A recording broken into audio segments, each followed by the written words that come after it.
So welcome to this week's Kabbalah Explained Simply, where we talk about finding purpose in life. This sought out question of where we are. Is there a purpose to all of this? Are we here just to live and chase some kind of fulfillments that some would say are empty and then just die? Or is there something more meaningful, something possibly eternal that we can find while we're alive in this world, not after we die?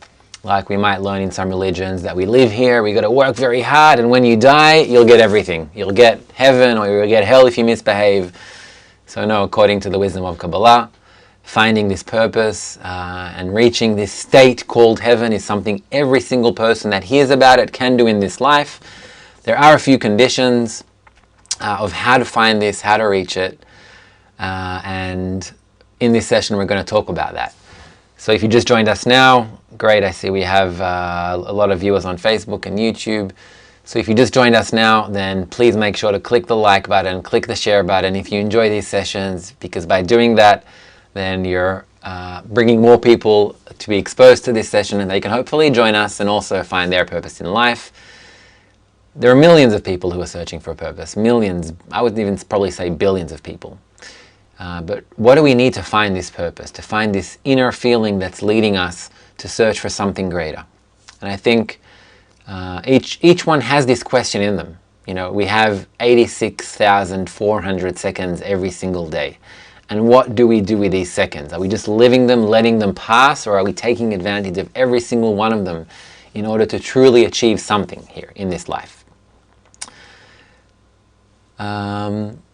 Okay, I see, very good. We have more viewers joining us. So in case you just joined us now, again, today we're going to talk about finding purpose. It's actually a question, this finding purpose or finding the meaning of life is a question that everyone has as children. You know, I have 4 kids and they've all asked me at one point or another, except for the little one actually, she's 3.5, she hasn't asked me yet, but the other 3, the 11-year-old, the 8-year-old, and the 5.5-year-old, have all asked me these questions. Why are they alive? And it's such a basic fundamental question that every child has this because it's natural.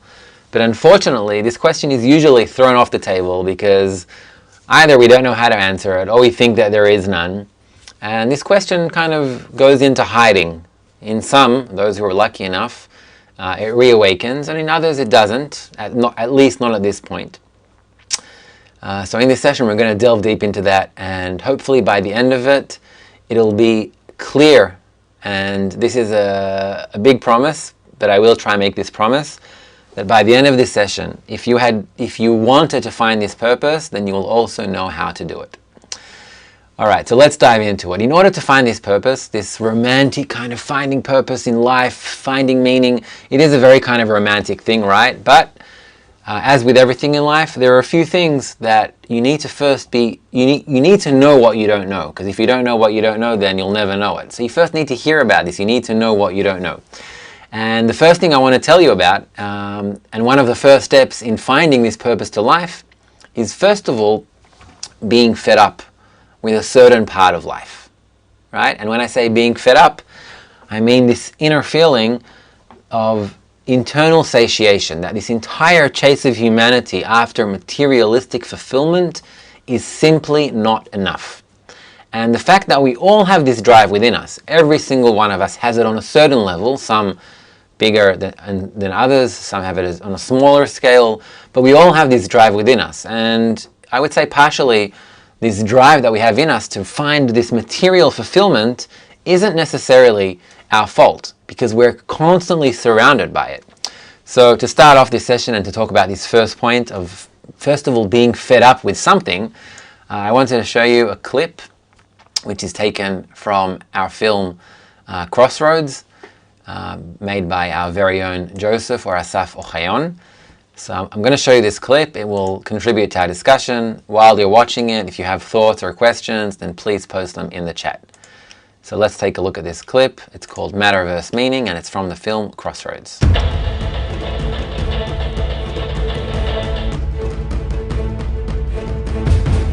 If you take Darwinian theory, which says that we're in a competition and we have to compare each other as to where we fit, and you mix that with a Newtonian vision from physics that the primacy of the universe is found in the physical structure. And then you put those two together and you say, well, how do you know where you fit in the Darwinian world? And the answer is, how much material do you own? And so, evolution of humanity since Newtonian times was to extract the material from the planet so that we could have possessions. And that the possessions then were a reflection of where we stand in the hierarchy. If you're very low in the hierarchy of human life, you have nothing. If you're very high in the hierarchy of human life, you have money and possessions and houses and toys and all these things. So then you say, well, then who suffers from all this?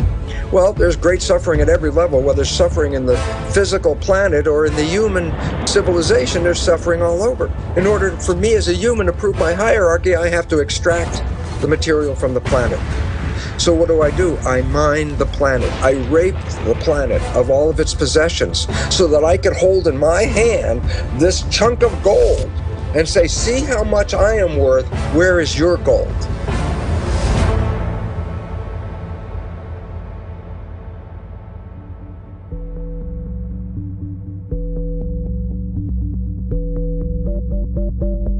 Theory of evolution is not based on community, but based on the individual. Newtonian physics said it's only the visible things that are relevant. But in a world based on quantum physics, which is based on energy, some of the things that we understand in the nature of energy are emotions and feelings, such as love and beauty. These are expressions of energy. And in a world of quantum physics, we surely emphasize more the nature of love and feelings and energy and beauty and harmony over the money and the material expressions that we look at today. And why is this important? Because then you look at the world and you say, do you want a pound of gold, or do you want to be totally in love in your life? You know, it's astonishing to me that we don't realize we make this all up. We made the whole thing up. You know why gold is what the value it is? Because somebody said so. That's it. You know why the fuel costs what it is? Because somebody said so. Somebody speculates, somebody decides, there's a belief, enough people join in, this is what a thing costs. We've all decided this. So an awakening of, we're repeating these cycles and we're getting kind of tired of it, maybe we should do something different this time around, be something different. People are interested in processing meaning and values. We have to hear that. It's the society, the media especially, that puts ordinary people into this vain search of material goodies. Yeah.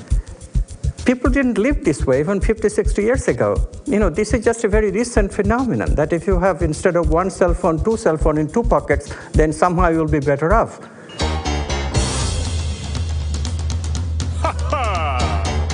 Right. I'm the king of excess. I'm the sultan of sales. I'm the boss of bargains. My credit cards, they never fail.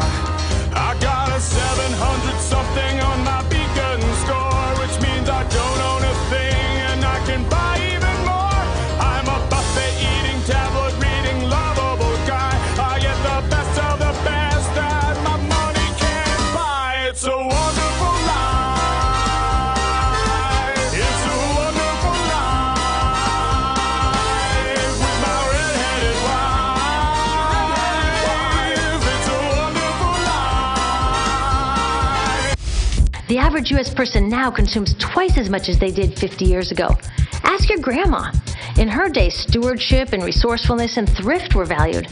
So how did this happen? Shortly after World War II, these guys were figuring out how to ramp up the economy. Retailing analyst Victor Lebeau articulated the solution that's become the norm for the whole system. He said, our enormously productive economy demands that we make consumption our way of life, that we convert the buying and use of goods into rituals, that we seek our spiritual satisfaction, our ego satisfaction in consumption. We need things consumed, burned up, replaced, and discarded at an ever-accelerating rate. Advertisements and media in general plays a big role in this. Each of us in the U.S. is targeted with over 3,000 advertisements a day. We see more advertisements in 1 year than people 50 years ago saw in a lifetime. And if you think about it, what's the point of an ad except to make us unhappy with what we have? So 3,000 times a day, we're told our hair is wrong, our skin is wrong, our clothes are wrong, our furniture is wrong, our car is wrong. We are wrong, but it can all be made right if we just go shopping. That's it. That's your solution. It can all just be made right if you go shopping, right?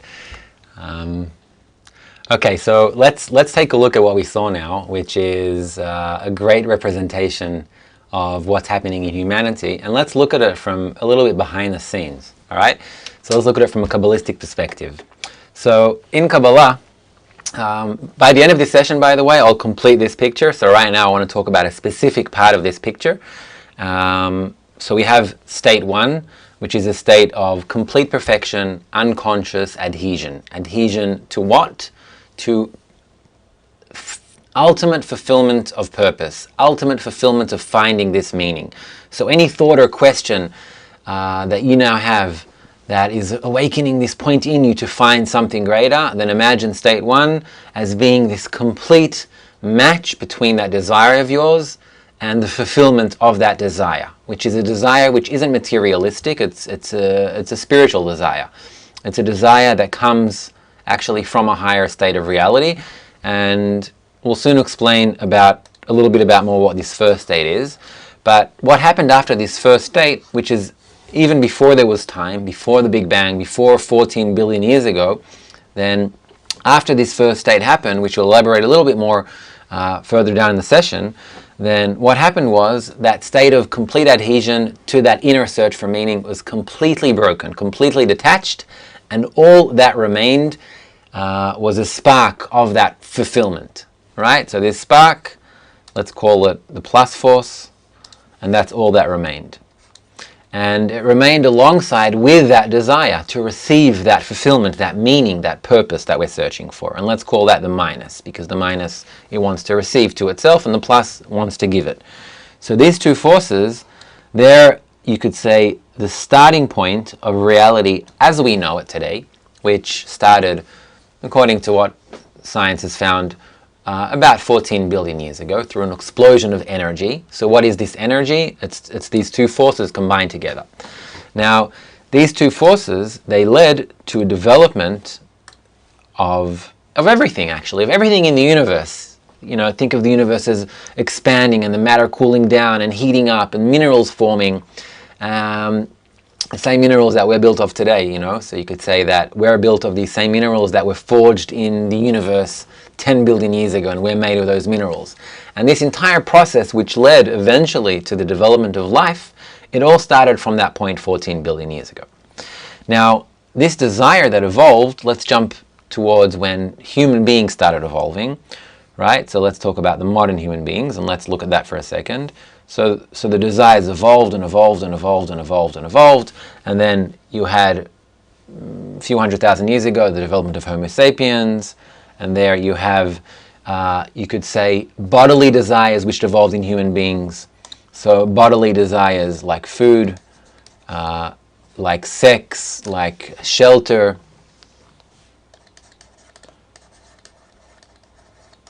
So these are the desires that awakened in humanity as its desire, its substance started evolving, right? And you could say that back then we were just like animals.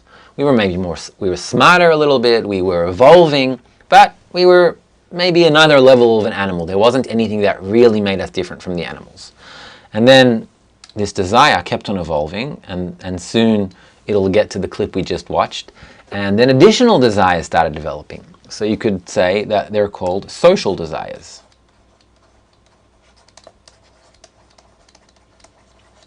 I hope you can see what I'm writing, but anyway, I'm writing social desires. So what's included in these social desires? So desires like money, like power, like knowledge, control, all of these desires that are gradually evolving in humanity. And if you look at even historically, then you can see that these things started developing as human beings started developing. So this goes in line with human evolution, with human development. Now, today, and like we saw in this clip, it's become, the desire has evolved to an extent that it's just crazy. It's constantly finding ways to get more and more and more fulfillment within this will to receive, within this desire. And that's, you could say, the peak of this century. And this peak comes together with the potential to find true purpose and true meaning of life. Because as we said, in order to be able to even find meaning in life or find this purpose, then your desire, it needs to go through a few evolutionary stages. If you go to a human being that lived, I don't know, 100,000 years ago, and you start talking to them about the purpose of life, they'll probably look at you like you're mad, like you gotta make food, eat it, or, food grows on the ground, you pick it up, you put it on some fire, and you eat it, and that's it. That's purpose to life. So finding true purpose, it goes together with the development and with the evolution of this ever-growing desire to receive more and more. Now, what's happening these days is something really interesting. You can see that there is a certain, basically that humanity is pretty much fed up. Or a lot of people are. Not everyone. I don't want to generalize. Not everyone has reached this point yet. But a lot of people are already fed up, and it's expressed in a lot of ways. It's expressed in forms of depression and loneliness, which, with all the respect to COVID, depression is still a much greater threat to humanity. It's bringing a high fatality rate. It's basically the number one epidemic there is, depression, which stems from loneliness mainly, but also from other things. And usually it's people who are searching for this and they're not finding it and they're depressed because everything that they're seeing on the media that's telling them they'll be happy if they get that, then they do get it, a lot of them do, and they're still not happy. That's why you can see a higher depression rate in countries that have higher life standards, like in Canada, like in Australia, in those countries where people seemingly have everything that's supposed to make them happy and they're still not fulfilled. That's when they start asking meaningful questions. And it can either take you to a state of depression, which is, you could say, a preparation state to find something greater, or if you're lucky, then it brings you to unrest and this drive to find that purpose in life. And that drive that you have to find that purpose, it's a beautiful thing, and it's a privilege to have it, because not everyone does. So that state of being fed up is a natural state of the evolution of the ego. So this state that we're looking at here, let's say our days, or according to Kabbalist Rabash, Rav Baruch Shalom Halevi Ashlag, then in the year 1995, there is a tipping point in the development of the desire to reach a state of satiation. Meaning, this process that went on for almost 14 billions of years of the development of that desire is reaching the end. Meaning, it has nowhere else to develop from. So from bodily desires of food, sex, family, shelter, to social desires, which is another period that went on for a few thousands of years of seeking money and power and knowledge and control, all of these desires, which a lot of humanity is still seeking after, but many of the people now know, you could say it's like a gut feeling that no matter what desires you'll get from those ones that I described, bodily desires, social desires, it won't be enough. And that inner drive is true. It is a correct desire to find meaning, and that is the potential to find meaning. So I want to continue to another clip made by another one of my great friends and great instructors, Tony Kosinak. And this clip, he discusses about the meaning of life. And in this clip, he's pointing out, you could say, this area here, which brings to an awakening of the potential to find an answer for purpose. It's not yet the answer, but it's the potential to find it. For purpose, for meaning. Right? There. Meaning. So let's watch this clip, and then we'll continue the discussion, and by the end of this session today, then we'll already look at this picture in in full, we'll have an understanding of the entire structure and why it's leading us to find purpose in life and leading us to find meaning. So let's continue on to another clip. And this is from our series, The Meaning of Life. You can find it on Kabbalah, you can find it on YouTube, and let's take a look at it now.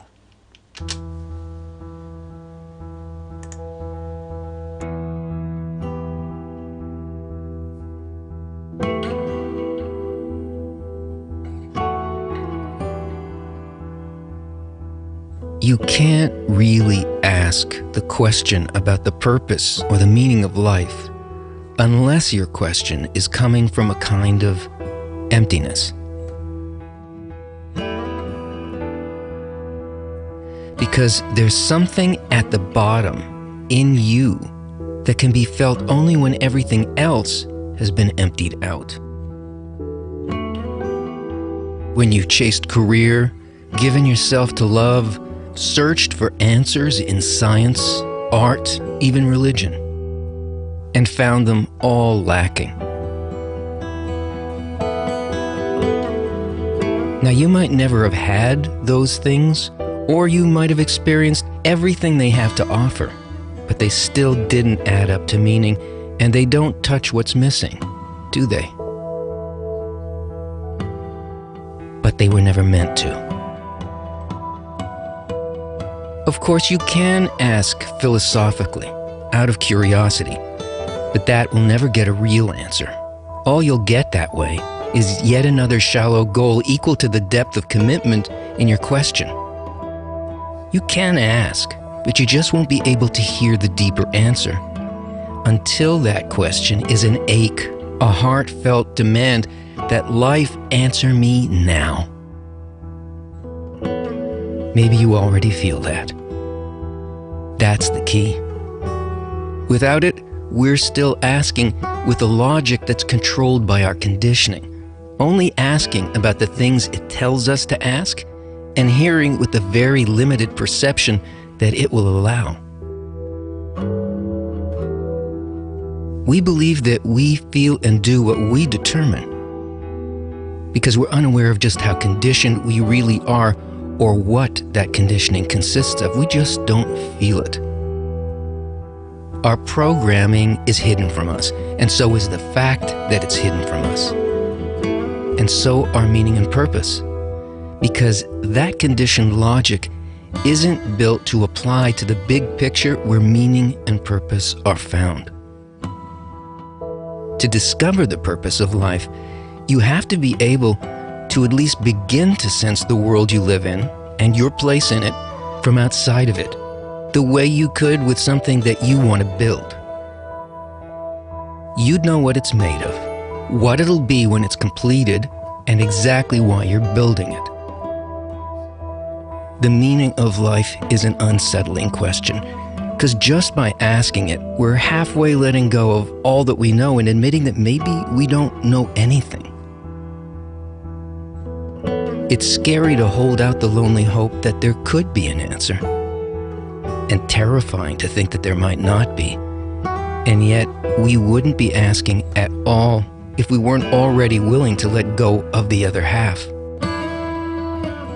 If we could only get an answer.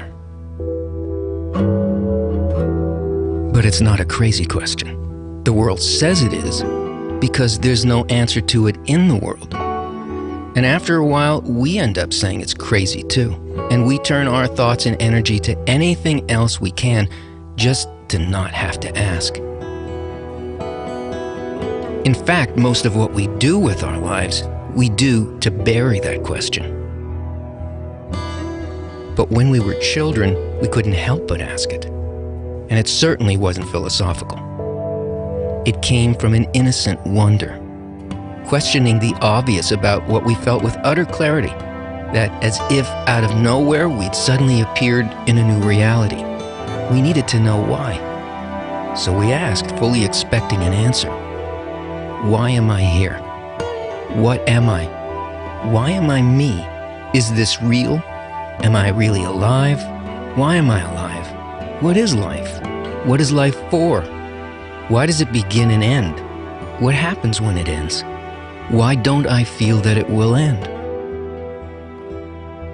Nothing short of those answers are answers, are they?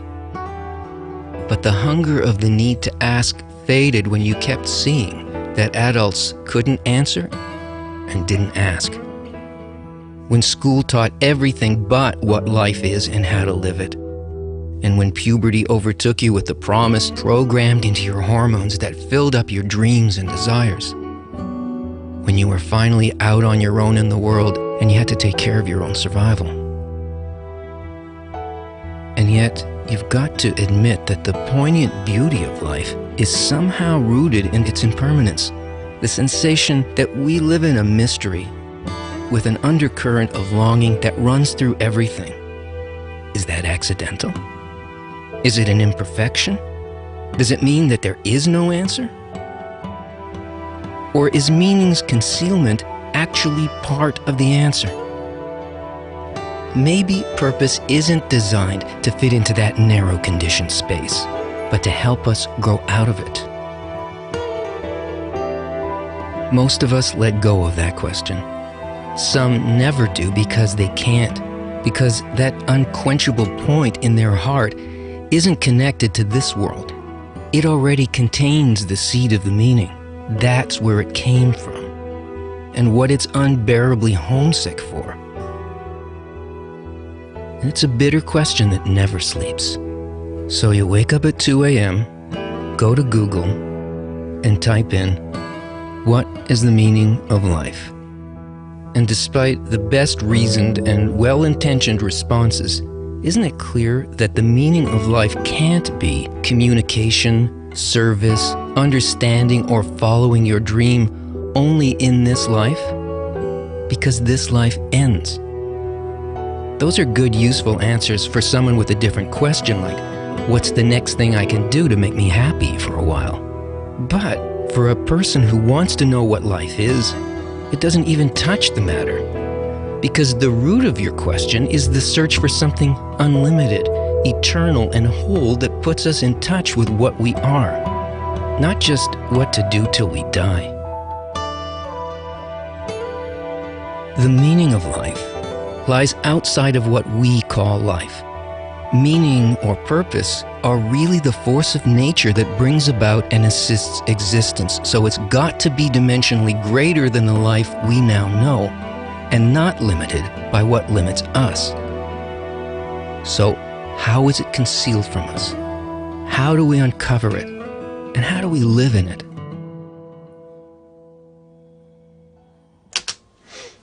All right. Powerful.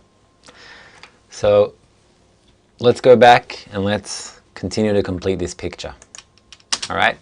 Because that's basically what Tony was talking about here.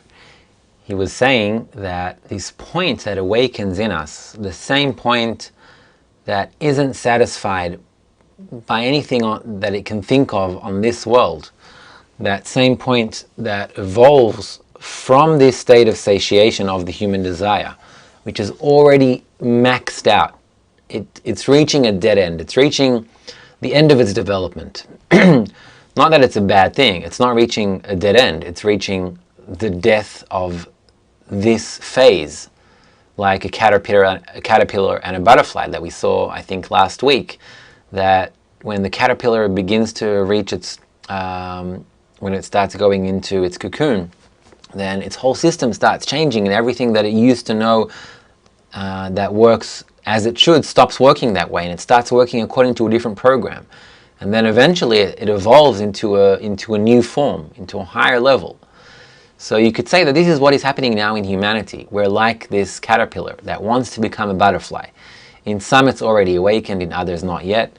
But this point for purpose, this question of what is the meaning of life, it's so deeply rooted, and it comes from a place that is beyond this world and beyond time. And to understand that, let's go back and talk a little bit about this first state. So what happened here in this first state?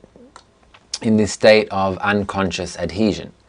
So there existed a desire to give, call it light, call it bestowal, you can call it God, some religions do, nature. It's an ultimate force of giving. It's a force of infinite perfection. Think of it that. And because it's a force of ultimate giving, then it wanted to give, and it created something exactly opposite from it, so it could give to it. It created a vessel, a desire, one that will be able to receive in it this light and this fulfillment.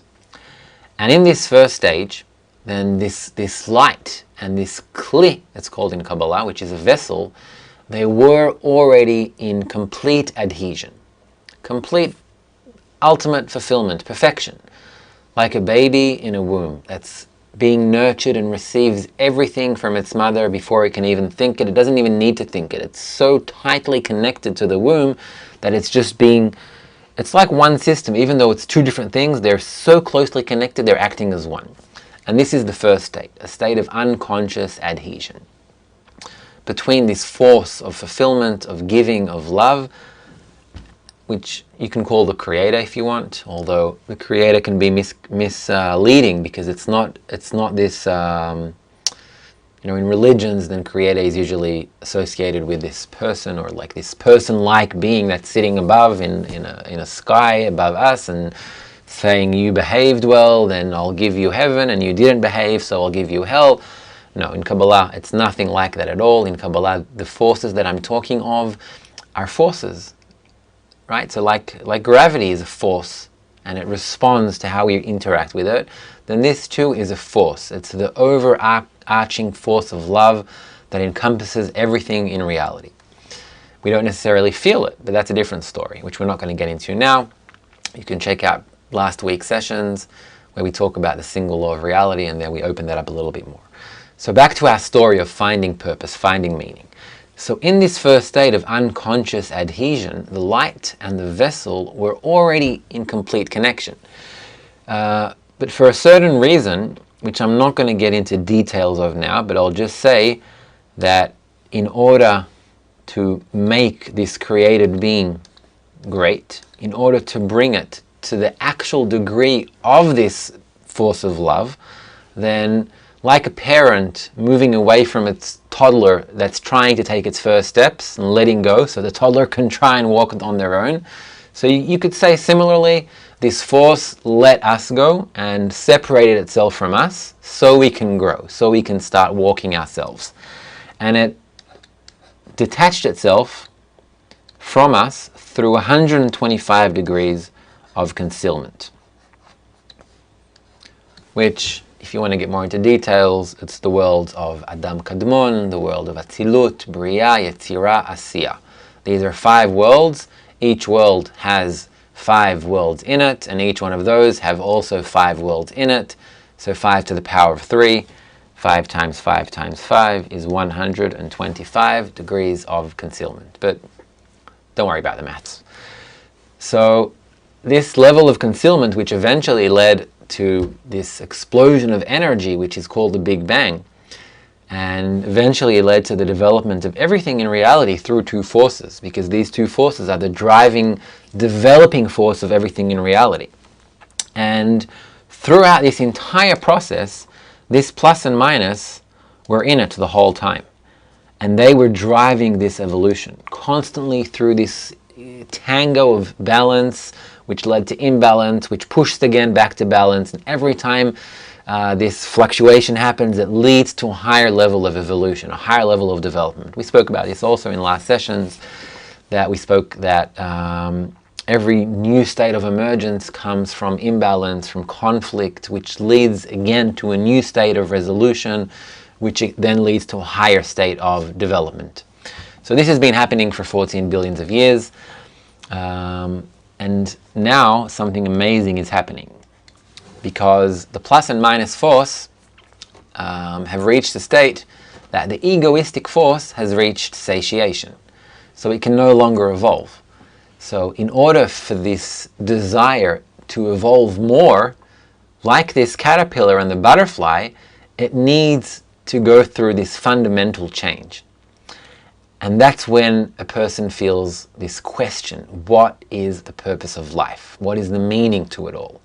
These questions are powerful questions. and they don't come from this randomness in the air. No. And this is where it gets really cool.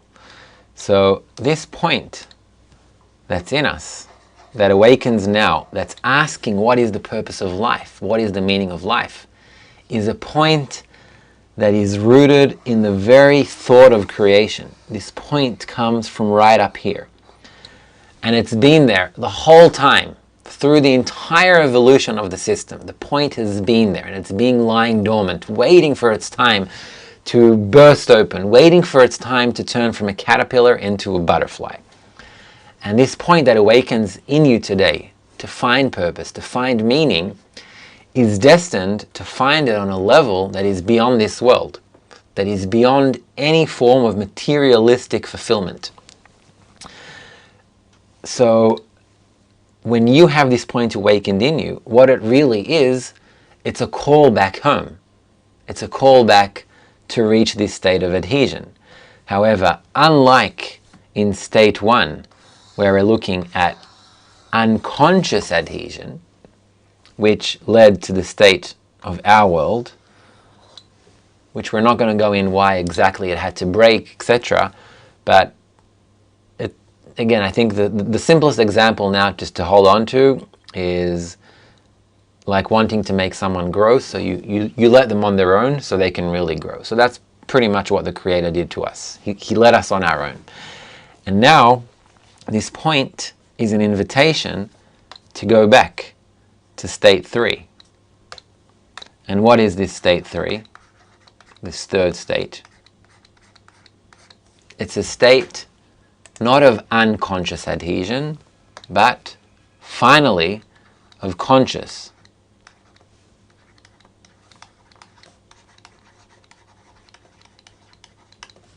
And this is this third state. So you can look at this entire picture from 3 simple milestones. Number 1 is this unconscious adhesion that the Creator eventually broke us apart from. Number 2 is reaching our world and this development of this world, and eventually being fed up with this development of the ego and this empty chase for materialistic fulfillment, having enough of it, feeling inside that there has to be something greater, something beyond this world, something that isn't limited to being alive for 80 or 90 years and then dying and that's it. No. And then eventually leading us back to this question of purpose, which aims at bringing us to state 3 of consciously climbing back up through 125 degrees, the exact same 125 degrees that we were concealed from, only this time we're climbing it ourselves. We're doing it independently. And we're doing it, maybe independently isn't exactly accurate. We're doing it on our side independently, but together with this force that's constantly guiding us, like a parent wanting its child to reach greatness. So in one picture, you could say, this is finding true purpose in life. This is finding the true meaning for why we are alive and why we exist. And the answer is to reach completion, an ultimate level of fulfillment that is beyond everything we can see and grasp in this reality, in this world. It's to become like this infinite force. It's to be one with it. And that is the purpose of our lives. That is finding meaning for it. So I'm going to pop on to some questions. So if you have any questions, then please write them in the chat. I see we already have a few from David. So the Creator created us. So David's asking, so the Creator created us to be like it and did this by making us its opposite. Not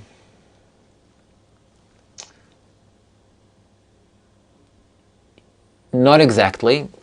He made us opposite of him because if it's an ultimate force of giving and it wanted to give, then it needed something that's exactly identical to it, but opposite.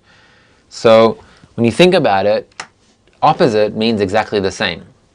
If I tell you this is exactly opposite, this form is exactly opposite from this form, it's enough for you to know one of them to know the other as well, because one is an imprint of the other. It's the exact opposite.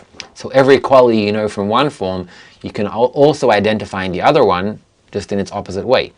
So the Creator created something in exact oppositeness from it, so it can fulfill it, like a hand and a glove, like a stamp and its imprint. And the reason, in order to make us like Him, then He distanced Himself from us, so we can independently climb this ladder of 125 degrees of concealment. Let's see if we have any additional questions. Another question, so adhesion, and we keep our bodies. Do we keep our bodies in this state of adhesion? Well, it depends at what state. Eventually, we'll discover that this entire world that we think is around us is actually imaginary. Because as science is coming very close to finding today, and we touched upon this, I think, 3 weeks ago, where we spoke about how different scientists caught our perception of reality, from Newton 500 years ago saying that it exists independently, and then Einstein saying that it's relative, that it depends how we measure it, if we're traveling fast, and space and time and mass change, and then quantum mechanics found that reality, we don't know what it is, only that when we measure it, it collapses into a certain state. And then quantum physicists even say today that it doesn't even exist if we don't measure it. And Kabbalah says that, but a little more advanced. It says it does not exist at all outside the observer. So everything that we see, this world that we see, this entire state of development and evolution is reflected within our senses based on how we perceive reality. So if I take a set of glasses that have a certain colored lens, then it'll filter out that color, and I'll be able to see a different picture of reality, not knowing what is actually out there. So we're constantly wearing these glasses, and we don't really know what's outside. And Kabbalists call it abstract light. So will our bodies remain at the end of this third state? At the end of it, no. At the end of it, will reveal a new layer of existence. But throughout the process of 125 degrees, until all of this adhesion is attained, then yes, we do so from within our corporeal bodies, from within our corporeal life, and there is a reason to it that Kabbalists say that in parallel to finding this search for meaning and purpose, you do not let go of this world. You don't throw everything aside and forget about your family or whatever, or your job, and not work and just go and meditate on some mountain. No, Kabbalists are very grounded and down to earth. Their feet are planted in this world, and their mind or their thoughts are in the spiritual.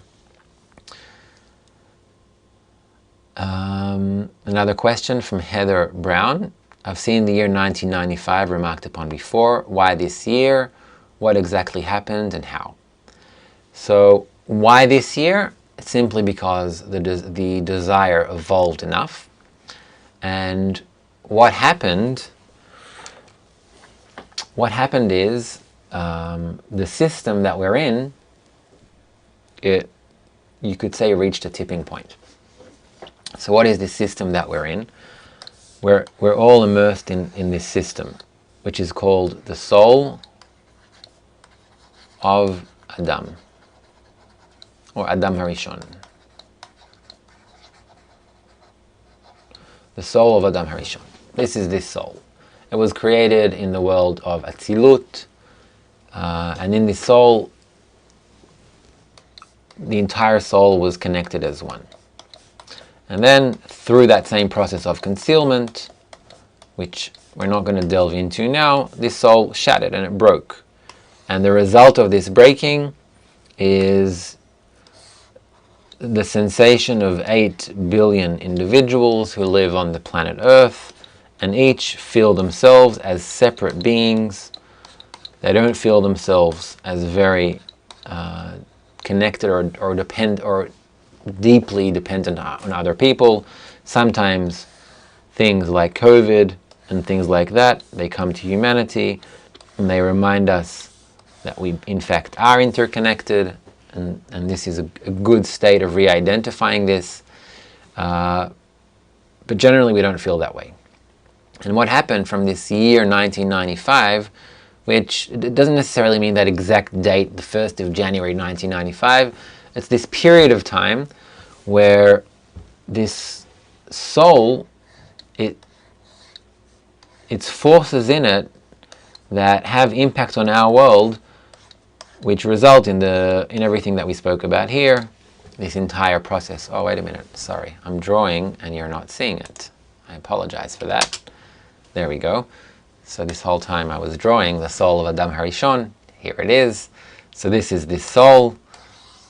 Oops. So this is this soul of Adam Harishon. It's a soul where we all felt as one. We're all connected as one. And it broke and gave us the sensation of 8 billion different individuals that don't really feel each other as being connected. Sometimes we do, when some hardships come and they come to balance the system, to bring us back to this thought, but mostly we don't. And the awakening of this system is an awakening of the system from above. It's forces from above that are beginning to bring more light into this world, you could say that. And this light is in a form of surrounding light, because it surrounds the system. It's not entered directly into our vessel, because we don't yet have this vessel to receive this light. And the search for meaning, the search for purpose, is the beginning of the formation of that vessel.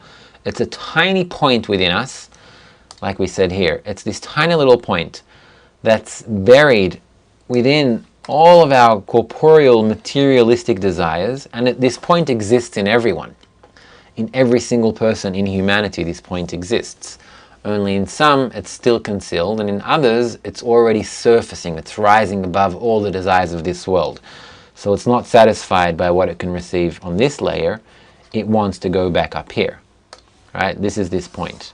And where is it coming from? It's coming all the way from here. From before there was even time. From the beginning of everything. That's where this point that's in you, that's how old it is. That's how old, you could say, your soul is. It's from the beginning of everything. That's what was created. So we exist in potential from the beginning of everything. Only we're gradually beginning to discover it.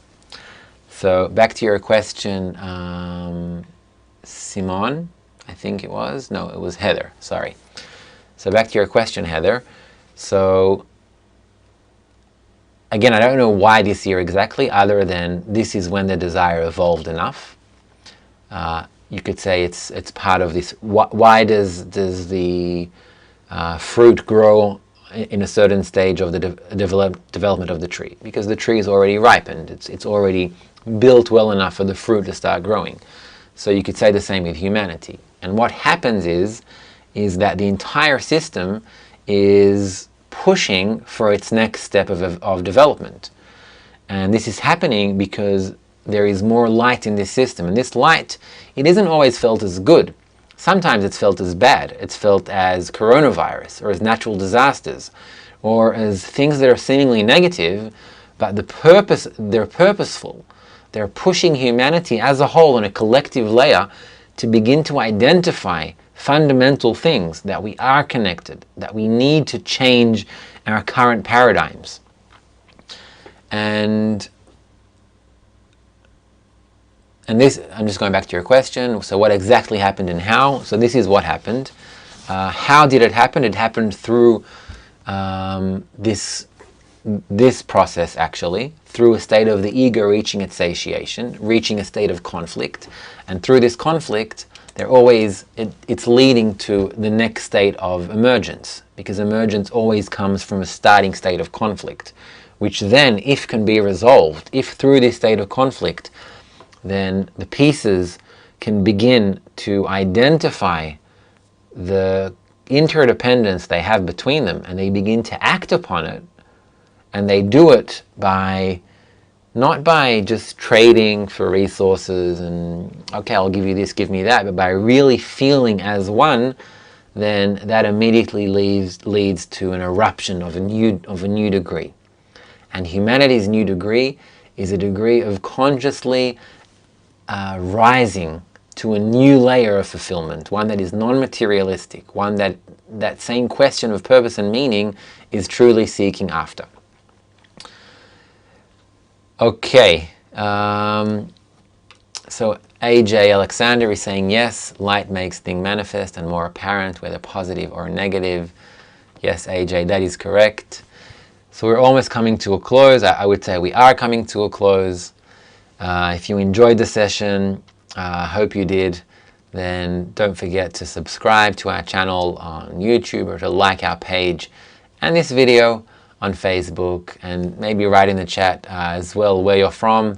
Maybe next time I'll tell you to do that at the beginning, because it's nice to see that there are friends from all around the world that are watching us. I saw from Canada, from Ethiopia, from Africa. Where else did I see from? From the Philippines, from Florida, from Zimbabwe. What else? From, I think I saw Morocco, from Michigan. So it would be nice, right where you're from. You can do that now as well. It'll be nice to see. And I hope you enjoyed this session. So it was great to be here, and I'll see you guys next week. As usual, Kabbalah Explained Simply, broadcasting every Sunday on Kabbalahinfo, YouTube, Kabbalahinfo Facebook at 2 p.m. Central European Time, which is 8 a.m. Eastern Time. And you can work out the rest. So it's great to be here. Thank you all very much. Thank you, Maneuver from Turkey, and Yvette from Mexico, and Fulvia from London. What else do we have? And Roy. Hi, Roy from France. Hi, Barbara. So we have from all around the world. Great to be here, and thank you guys, and see you all next week.